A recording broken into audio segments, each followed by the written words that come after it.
mga panahon ni Marcos, hindi malalatala kung sinalvage ka, ginulpi ka, pinahirapan ka ng mga military, nahuli ka lang ng jaywalking, uupakan ka, sisigmuraan ka bago ka dumating ng krami. Ang kaso mo, jaywalking lang, bubugbugin ka pa. Hindi nalalatala yung, kaya ang human rights nun, may human rights pero hindi naririnig ng tao dahil nga blackout ang press natin. Hindi inaanunsyo, hindi ipinalalabas. Kontrolado nila. Bakit ano yung pinaglalaban? Yung EDSA daw syempre, ang pinaglaban nun sa kanya yung pagtanggal sa pwesto. Ito yung Estrada. Pero syempre sa ilalim noon, nandoon din yung pagnanasa ng mga tao para sa pagbabago, para sa mabuting pamamahala, para maayos na ang ating bansa. No? At hindi lamang matigil doon sa pagpapalit ng presidente. Of course, hindi naman kami pumunta sa EDSA dahil ang gusto namin maging presidente si GMA. Pumunta kami sa EDSA dahil natin namin may problema yung sinukuyang administrasyon at kailangan palitan ito at magkaroon ng pagbabago.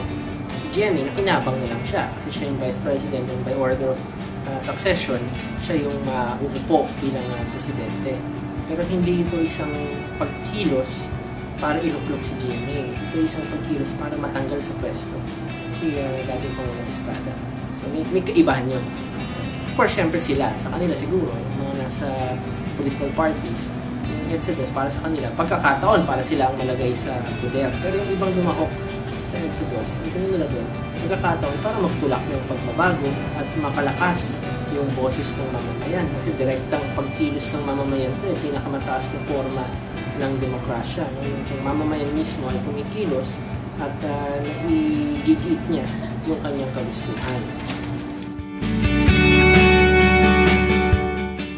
Kasi siya yung first ever na ginagaya ngayon ng iba't pang panig ng mundo. Ito nga yung pinaka-latest, yung Egypt, yung people power ng Egypt. Ibig sabihin, naging president yung ginawa natin. Although kung doon sa konteksto ng tanong mo kung gaano katagumpay, up to now, siyempre, nakikibaka pa rin tayo dahil hindi pa rin natin nakukuha yung tunay ng demokrasya ang hinahanap natin.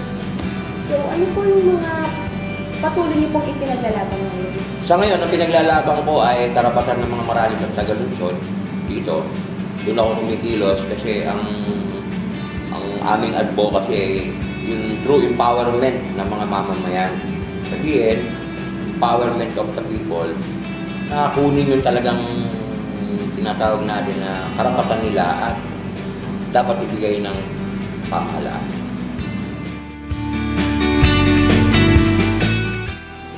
I guess the accomplishments can be gauged only in the people that I have touched and some transformation has happened from the perception of these persons from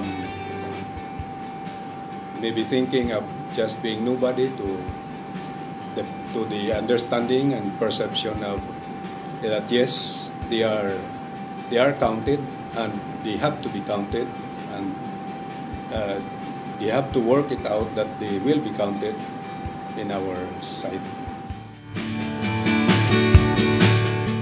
Yun, ang naintindihan ko na ang pagkamulat ko sa kalagayan na, sabihin na natin, kalagayan ng lugar ko, kalagayan ng bayan ko, kalagayan ng bansa, doon nga sa maraming katanungan sa isip ko. Halimbawa, nung ako elementary, natatandaan ko yung aking sadyo nag-sponsor na isang agricultural trade fair sa school mismo namin. At nakapag-iingat ako ng ilang polyetos or flyer tungkol sa agriculture. Kaya lang, ang pagtataka ko roon kung bakit gano'n na lang ang kalagayan noong mga magsasaka doon sa nayon ko. Kumbaga may pagtatanong na ako, ba't kulang ang mga pagkain ng ibang Pilipino?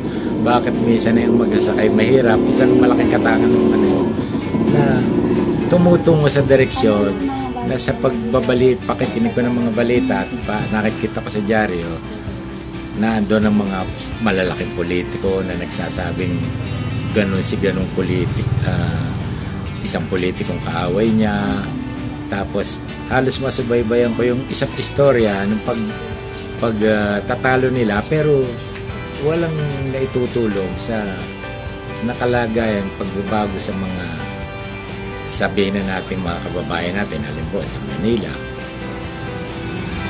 Napakarami ng mga bagay na nagtulak sa akin para mag-isip ako sa kalagayan pampolitika ng bansa natin.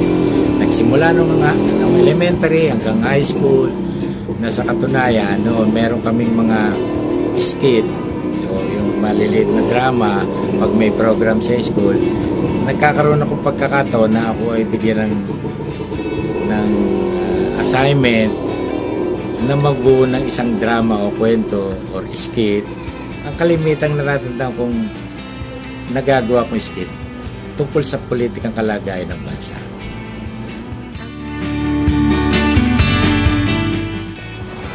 To the students of today, you are already a generation that is the outcome of struggles in the past. The outcome of people who have devoted and loved their country. Now, the only thing that I think you can do at this point in time that will be very of help to the country, to your family, and to God is to study very well, research, try to investigate, try to look deeper into the matters that you encounter in your daily life. Because sometimes our perspective are too short enough that we get to be fooled by politicians, we get to be fooled by false educators and false communicators of ideas. You have to study, you have to be critical in your thinking, you have to analyze what is being fed to you, you have to dissect the ideas, the philosophies that are being thrown at you, and try to recognize or realize the truth.